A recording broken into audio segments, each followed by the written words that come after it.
Ah, sim. Circunstância do país, a decepção econômica. E tá na tela. Faz essa? Faço.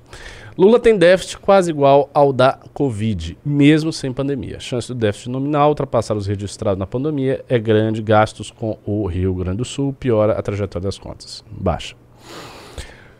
O governo Luiz Inácio Lula da Silva tem déficit nominal quase igual ao registrado na situação mais crítica da pandemia de Covid-19. O impacto econômico provocado pelas enchentes do Rio Grande do Sul deve piorar a trajetória dos gastos públicos. Programas sociais e suspensão do pagamento da dívida do Estado vão aumentar a dívida bruta do governo, que foi em março de 75,7% do PIB. O resultado nominal considera o saldo das receitas e despesas da União e inclui o pagamento de juros da dívida bruta. O Congresso aprovou uma medida representada pelo governo para excluir os gastos com o Rio Grande do Sul das principais regras fiscais. Por exemplo, o marco fiscal sancionado em agosto de 2023. Portanto, as despesas com RS não serão contabilizadas na meta de resultado primário, que exclui o pagamento dos juros da dívida. Eu acho ótima essa técnica que a gente tem usando desde a pandemia. Qual? Não conta. Sabe, como durante a pandemia foi aprovado o orçamento de guerra, dentre os quais um dos dispositivos era que não contava para o cálculo fiscal do teto. Você recorda? Lembro. Então, para as finalidades. Então, o que o Brasil está fazendo? Quando o teto estoura, a gente finge que não estoura. A gente simplesmente estabelece uma lei na qual não conta para as leis de responsabilidade fiscal. E a gente tem agido assim desde então. Assim. Sempre que a gente bate e atropela a lei fiscal, a gente simplesmente passa outra lei dizendo que não conta. E tem sido uma trajetória assim bem negativa, né? Mas, por exemplo, vamos pegar esse caso. O que o governo faria? O que ele pode fazer? Porque assim, ele tem que dar uma resposta, porque aconteceu uma calamidade que afetou um Estado. O que ele vai fazer? Você é governo, você é lá o presidente, você vai fazer o quê? Ele vai ter que cortar de outras áreas. Como? Subitamente? Ora. Não é como... Existe de onde cortar. O problema são os interesses em jogo. Sinceramente, eu acho isso muito abstrato. Não é abstrato. É abstrato. É abstrato porque o governo não tem força para isso. Vou dar um exemplo. Tem uma coisa que o Congresso, não é o governo, não é o executivo, o Congresso. E nós lemos isso aqui e eu comentei com o Jota. No Congresso se quer passar um aumento vergonhoso para os juízes, que vai criar uma despesa de 80 bi. Pequena despesa. Pois é, isso é o Congresso. É mais que o suficiente para... Isso não é o executivo também. Isso é o Congresso, e aí? E aí faz o quê? Aí vamos supor que passe. E aí, como é que fica? Aí vai se acumular com todos os outros 1.100% de aumento que eles tiveram nos últimos anos. Exatamente. Então, assim, talvez a gente veja assim, um problema de aumento de gastos, que, claro, o executivo também aumenta os gastos. Mas há uma pressão, há uma pressão para aumentar os gastos em tudo, entendeu? E aí, por exemplo, se o governo federal não faz nada por um estado que está em calamidade, ele vai ser duramente atacado, como deve ser. Não, sem dúvida nenhuma. Mas o fato não é legítimo nem razoável que o judiciário tenha tido mais de 1.100% de aumento. Eu também não acho legítimo. Absurdo. Tá, mas eu sou governante, eu faço o quê? Você barra? Barro? Barra aumento do judiciário, sim. Sempre? Sempre. E daí eu perco todo o apoio do judiciário? Pois é. E aí, o governo vai durar quanto? Como é que fica? Como é que faz? Parece não, essas contas, assim, elas são bem complicadas. Elas são uma das tarefas do Livro Amarelo vai ser a gente realmente... Porque isso não está nem próximo de acontecer na pesquisa. A gente nem sequer chegou no horizonte disso, que para mim é o desafio maior. Porque quando eu pedi para os grupos fazerem as suas propostas, todos os grupos vão fazer propostas que vão significar gastos. Claro. Tem que ter investimento nisso, né? Tem que renovar aí o programa de defesa nacional, tem que fazer isso, tem que comprar uma série de coisas, tem que investir mais aqui, tem que investir mais acolá. Beleza, aí a gente vai pensar, e de onde tirar? Aí vamos supor que a gente faça uma lista bem grande, quase exaustiva, de coisas para tirar. Inclua, por exemplo, o judiciário. Cortes extremamente severos no judiciário, do jeito que dá dentro, porque ainda tem esse detalhe, né? Dentro da legalidade, dentro da Constituição, que tem o direito adquirido, que tem uma série de coisas. Ou seja, é muito mais fácil você não dar o aumento do que você tirar coisas que eles já têm. Sim. Aí vamos supor que tenha partes inteiras da legislação brasileira que possam ser modificadas, alteradas, sem precisar de PEC, porque é mais fácil, entendeu? Para permitir mais cortes discricionários por parte do executivo. Então, se o executivo quiser, ele pode cortar isso aqui, ele pode cortar isso aqui, aqui, aqui, aqui. Essa é a pergunta 1. Até a pergunta 2. Como fazer isso sem destruir politicamente a sua base? Sem erodir, sem afundar a sua base. Em primeiro lugar, você tem que ter uma base realmente ampla. Se você não tem um número de deputados suficientes para exercer o poder, você não chegou nele. Não adianta de nada ter um presidente se você não tem uma base. Mas a ideia de um partido que tenha 200, 300 deputados, 150 deputados é inviável. Mas essa é a única alternativa viável. Mas não tem? Caso contrário, não é governável. É simples assim. Ou você estabelece uma base ampla o suficiente para poder exercer o poder, ou você não está no poder. Mas ou você está fazendo faz de conta. Você colocou um presidente que não serve para nada. Nenhum partido conseguiu essa base. Jamais. Não, jamais não. No passado houveram. Não, nenhum. A maior base que eu me lembre desde a redemocratização foi a do Fernando Henrique, quando tinha o PFL com 120 deputados. O PT tem quantos deputados? Hoje? 90? Por favor, Saf, qual é o número exato? Não tem 90, não. Não? Tem nada, tem menos. 70? Tem menos. Ó, você vai ver que é um número... Que os partidos andaram mudando composição radicalmente. Quer ver? Procura aí. Alguém aí do chat que esteja bem atilado. Quantos deputados tem o PT? Pra gente fazer as contas. Aqui, o José Correia disse que tem 70. 70, ok. 70, não dá. Isso reflete na posição atual do PT, não é? Que é uma posição relativamente fraca. Eu sei, mas... Que é uma posição no qual o presidente não consegue de fato exercer grandes poderes, não é? Eu sei, mas aí então, que tá. É um partido que tem 70 deputados. Bom, mas assim, a solução do Brasil é criar uma base sólida. Essa é a solução. Qualquer outra solução não é solução. Qualquer outra solução é um paliativo que fracassará. Mas aí você vai para uma candidatura majoritária sem essa base. Porque você não vai só para a candidatura majoritária quando você tiver essa base. Mas você vai usar a sua candidatura majoritária para criar a base. O MBL quer ir para a candidatura presidencial em 2026. Sim. Irá. Sim. Beleza. Nós temos um. Aí a gente vai para uma atacada de mestre que a gente consiga. Vamos supor que seja um fenômeno midiático tão grande quanto o bolsonarismo, que já é difícil. O Bolsonaro botou pra dentro 60, 50 e tantos. Acabou. Você já bateu na trave de novo. E aí você tá... Mas aí que tá... Aí você tá sentado no poder já. Aí você tem a caneta e agora você precisa governar. Ah, mas eu não tenho a base. Aí você faz o quê? Renuncia? Olha, como é inviável governar sem a base, infelizmente... Não. Você faz um governo de... É um processo de construção. Este primeiro governo será uma etapa dentro do desenvolvimento. Ok, um processo de construção. O processo de construção inclui negociar com todos os outros partidos que ali estão e que representam precisamente os interesses que a gente quer cortar. Como? Por exemplo, você começa o dinheiro, a dinheirama que vai para emenda, orçamento secreto, essa porra. Você não vai poder tirar. Não, você vai ter que construir politicamente no sentido de que a prioridade do seu governo vai ser construir uma base cada vez maior. É isso. Como vai? Mas até que você tenha base de verdade para poder exercer o poder. É isso.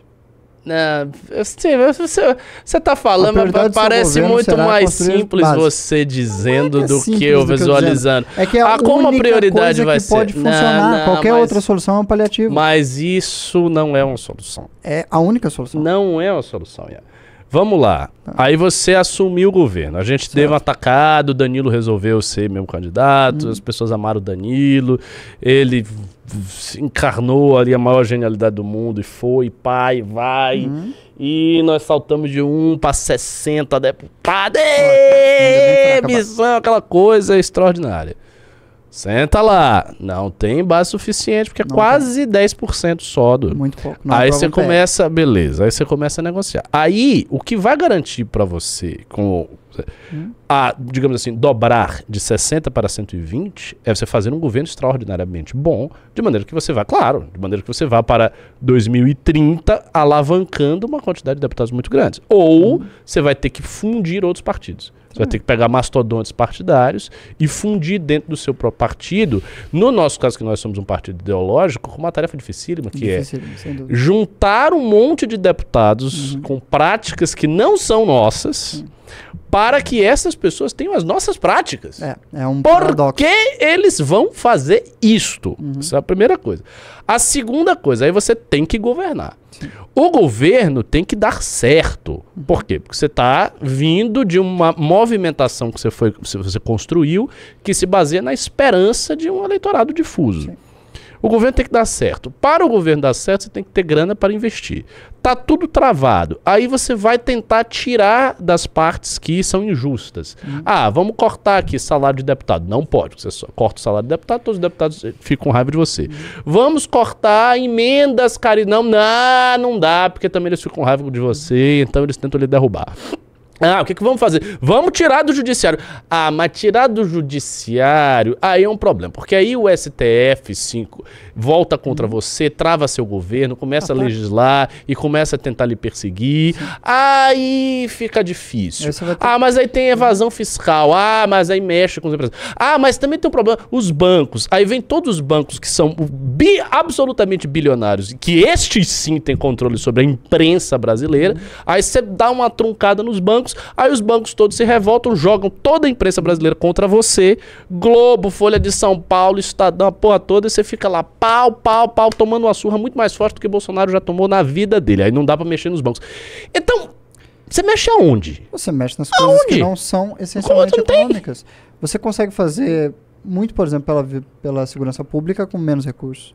Concordo. Ou seja, existem diversas conquistas políticas que podem ser alcançadas sem necessariamente atravessar grandes problemas orçamentários, entende? Isso é um bom ponto. Não, existem diversas conquistas que um governo poderia construir. Só que dentre as prioridades deste governo, que seria um governo de transição, de processo, de construção para um governo que realmente pudesse exercer o poder, ele teria que fazer essas grandes conquistas nos meios possíveis, onde não houvesse grande mudanças orçamentárias, no intuito de, como uma de suas prioridades, conquistar mais deputados para de verdade chegar ao poder. Porque você só tem poder quando você tem maioria na Câmara. Tá, você citou uma coisa.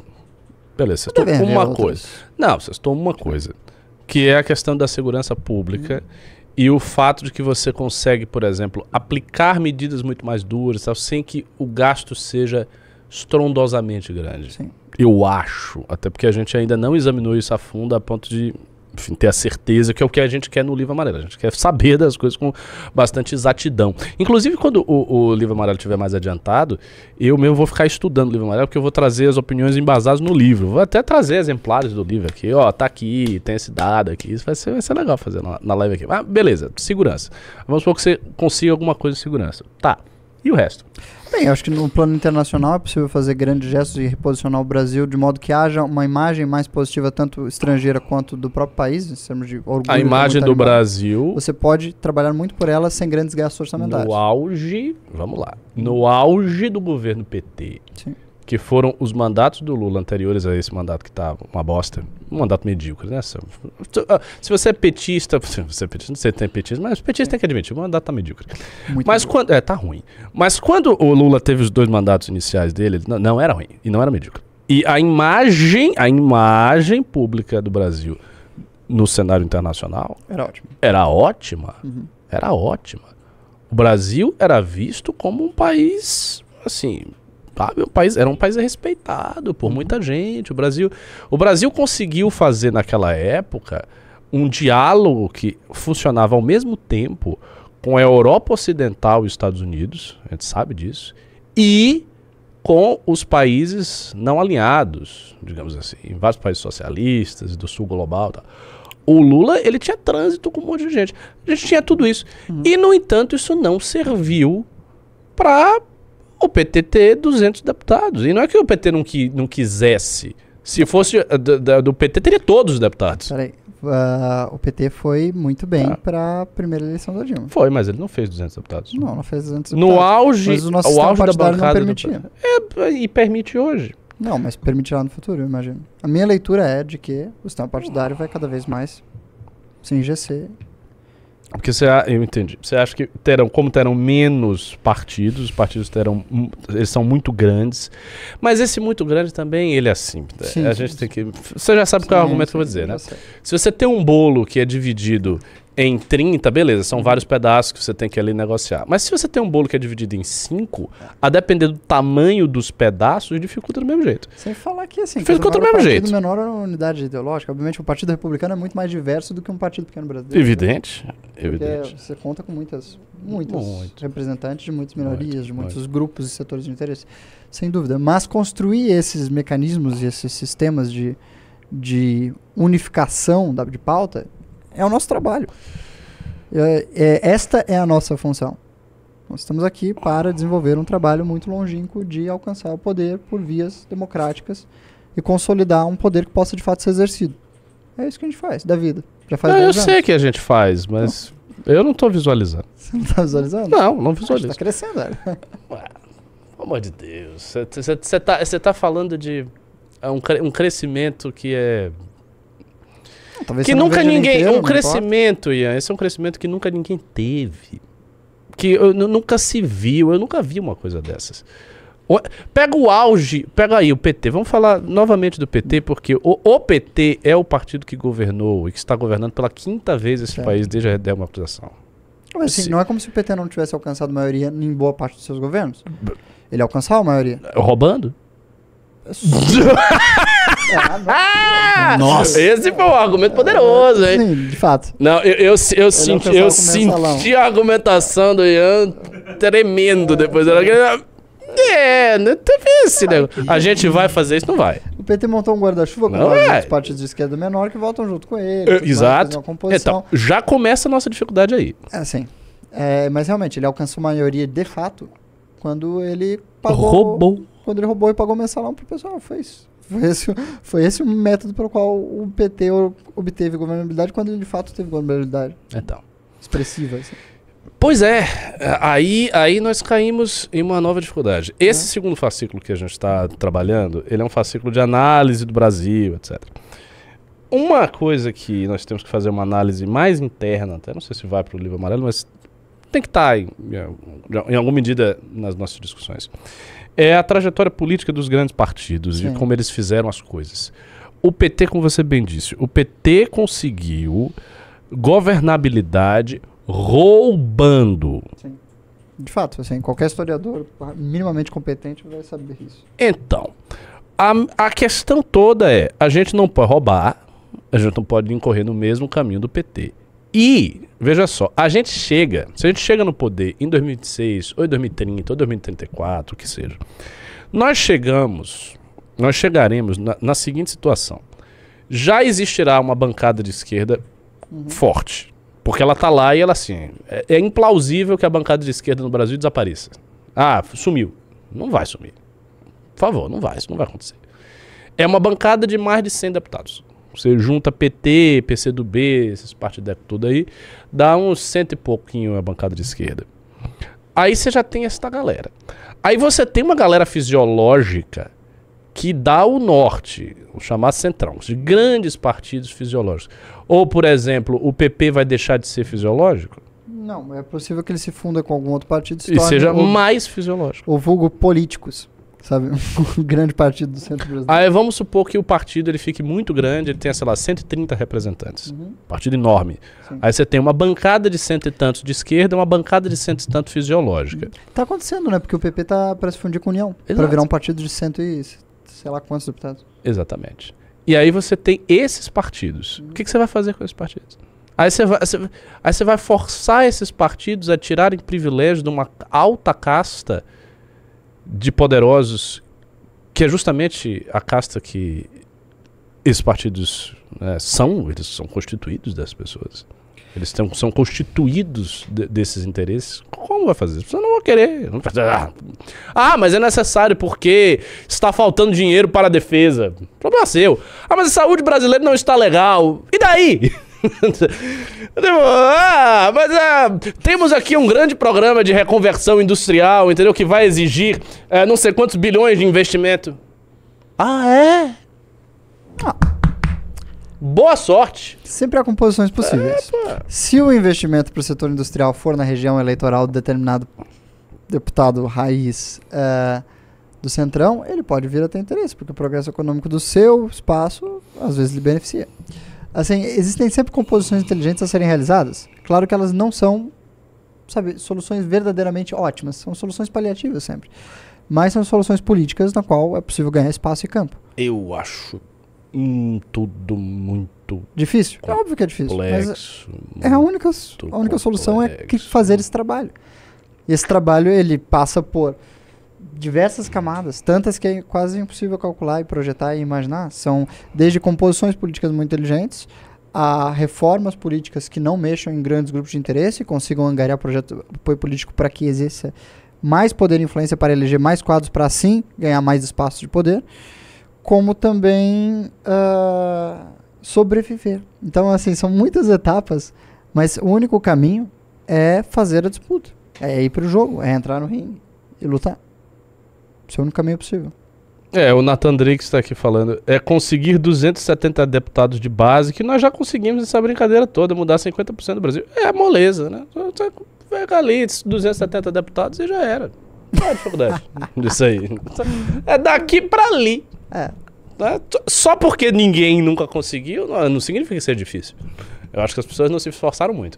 Não, o brasileiro também, ele tem uma imagem muito distorcida do que é a política. Ele imagina que o poder está na presidência, que o presidente é como um rei. Que o povo o abençoa e lá ele está para exercer a sua imaginação. Mas não é assim. A Câmara manda no Brasil, mais do que qualquer um dos poderes. Se a Câmara estiver unida, nenhum dos poderes pode controlar. Estão falando uma coisa interessante. Da ideia do Bisotto, ainda que também o Renan ventila. E nova Constituição, o que você acha? Uma nova Constituição, eu sou contra. Contra? Veementemente contra. Por quê? Porque uma coisa chamada... me esqueci o nome do termo jurídico. Anomia. Anomia jurídica. Bem, basicamente, eu sou um reformista, né? Eu não acredito nesses projetos revolucionários. Eu acho que você jogar fora a Constituição atual e você criar uma nova, você vai criar o fenômeno de ter muita legislação, muito projeto, muita construção política brasileira sendo jogada às traças, porque as coisas que as fundamentavam foram pro lixo. Então eu sou da tese de reformas graduais da Constituição perpetuamente ocorrendo, mas não de, pontos de ruptura como iniciar um novo processo constitucional. Eu entendo o poder simbólico disso, é muito poderoso, simbolicamente, para a população. É como se você demarcasse uma nova era. Mas eu acho que isso é perigoso, porque você está... Primeiro, um processo de constitucional, você não sabe como é que ele acaba. O último começou cheio de grandes intenções e acabou de modo medonho. Basicamente, todos os grupos de interesse disseram como é que o país deveria ser e o que havia de interesse democrático foi Eu acho que o problema de uma nova Constituição é o mesmo problema da velha Constituição. O problema é a Assembleia Constituinte. Quem vai fazer a nova Constituição? Quais são, como você bem disse, os interesses representados pela nova Constituição? Quais são os grupos que vão se fazer ouvir na nova Constituição? E esse problema não resolve por uma nova Constituição. Porque, veja, se a nossa dificuldade toda está em equacionar os problemas do Brasil perante uma elite que não está nem aí, essa elite vai fazer a nova Constituição. Vai, claro que vai, como fez a última. Então, assim, não são outras pessoas, né? Não, faremos uma nova Constituição. Quem é que vai fazer a Constituição? Aqui. O MBL faz uma Constituição e entrega pra vocês, tipo o príncipe. Olha, tem uma Constituição, que é uma ideia maravilhosa, né? Só pode vir uma ideia de um idiota como o príncipe, esses influenciadores de bosta aí que a gente tem no nosso campo, que não sabem de nada e que ficam com essas ideias de jirico. Imagina, o cara tem uma Constituição que ele fez. Não, tem uma Constituição aqui. Vocês não querem aprovar a minha Constituição? O que é isso? Você é louco? Patético. Tipo, ninguém vai aprovar a sua Constituição, cara, a não ser que seja uma Constituição outorgada. Você é o rei, e aí você faz a Constituição. Poder estrangeiro que impõe.